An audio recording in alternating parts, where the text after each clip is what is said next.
কোথায় গেল শ্রীবিষ্ণুর সুদর্শন চক্র? মহাভারতের যুদ্ধে শ্রীকৃষ্ণ শেষবারের মতো সুদর্শন চক্র ব্যবহার করেছিলেন।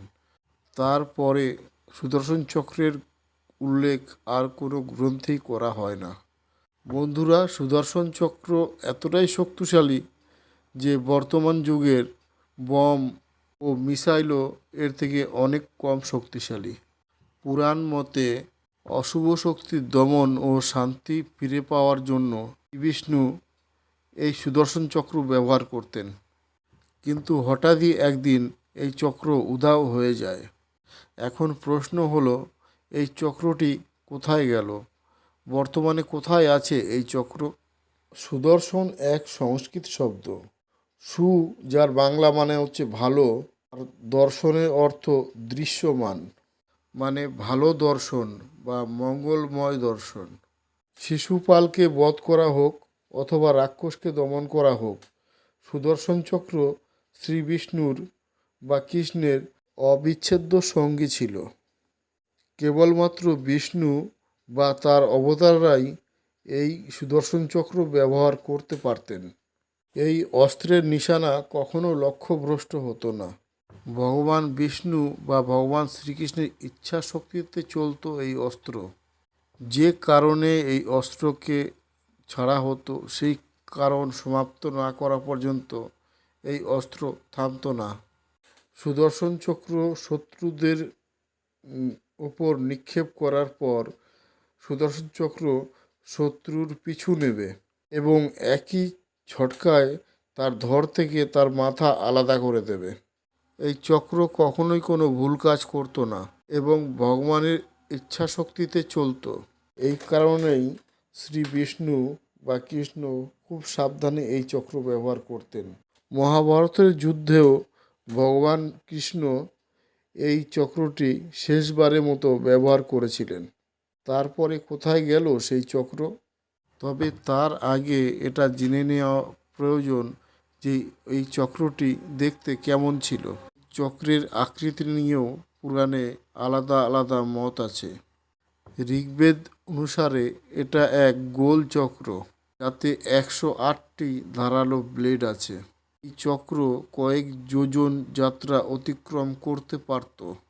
1 যোজন সমান প্রায় 13 কিলোমিটার। আর একটি মত আছে, সুদর্শন চক্র কোনো অস্ত্রই নয়, বরং এটা সময়ের চক্র, যা চিরন্তন চলতে থাকে। কিন্তু প্রয়োজনে ভগবান শ্রীকৃষ্ণ সেটাকে থামিয়ে দিতে পারে। যখনই ভগবান শ্রীকৃষ্ণকে কোনো পাপকে সংশোধন করতে হয়, তখন সুদর্শন চক্রের প্রয়োগে সময়ের পিছনে গিয়ে কিছু জিনিসের পরিবর্তন করে দেন। এটি চলাকালীন সময় থেমে থাকে। বন্ধুরা, বামন পুরাণ অনুসারে এই চক্রের কেন্দ্র বিদ্যুৎ দিয়ে তৈরি। কেন্দ্রে আছে 12 তিলিয়া, সাথে 6টি নাভি আছে, যেখানে 12 তিলিয়া 12 মাসকে, 6 তিলিয়া 6টি ঋতুকে প্রদর্শিত করছে। বন্ধুরা, এই কারণে সুদর্শন চক্রের অস্তিত্ব নিয়ে প্রত্যেকের আলাদা আলাদা মান্যতা আছে। সুদর্শন চক্র শ্রী বিষ্ণুর তর্জনীতে এবং শ্রীকৃষ্ণের আঙুলে দৃশ্যমান থাকে। কিন্তু কখনোই অস্ত্র স্থির থাকে না, বরং নিরন্তর ঘুরতে থাকে। মহাভারতের যুদ্ধ চলাকালীন সুদর্শন চক্র ব্যবহার করে সময় থামিয়ে দিয়ে অর্জুনকে গীতার উপদেশ দিয়েছিলেন। উপদেশ দেওয়ার পর সময় চক্রের মাধ্যমেই সব আগের মতো করে দেন।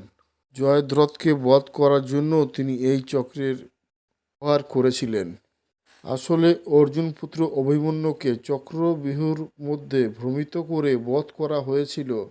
তখন অর্জুন শপথ নিয়েছিল, আগামীকাল সূর্যাস্তের আগেই জয়দ্রথকে তিনি বধ করবেন, না হলে অর্জুন নিজেই অগ্নিদগ্ধ হয়ে মারা যাবেন। আগামীকাল কৌরব সেনা জয়দ্রথকে সূর্যাস্তের আগে পর্যন্ত রক্ষা করতে থাকে। তখন শ্রীকৃষ্ণ সুদর্শন চক্রের সাহায্যে সূর্যকে আড়াল করে সাময়িক সূর্যাস্ত করে দেন। সন্ধে হয়ে গেছে দেখে কৌরবরা খুব আনন্দ করলেও অর্জুন খুব হতাশ হয়। তখন শ্রীকৃষ্ণ সুদর্শন চক্রকে ফিরিয়ে নিলেন। তখন আবার চারিদিক রৌদ্রোজ্জ্বল হয়ে যায়। তখন অর্জুন জয়দ্রথের দিকে বাম নিক্ষেপ করে তাকে হত্যা করেন।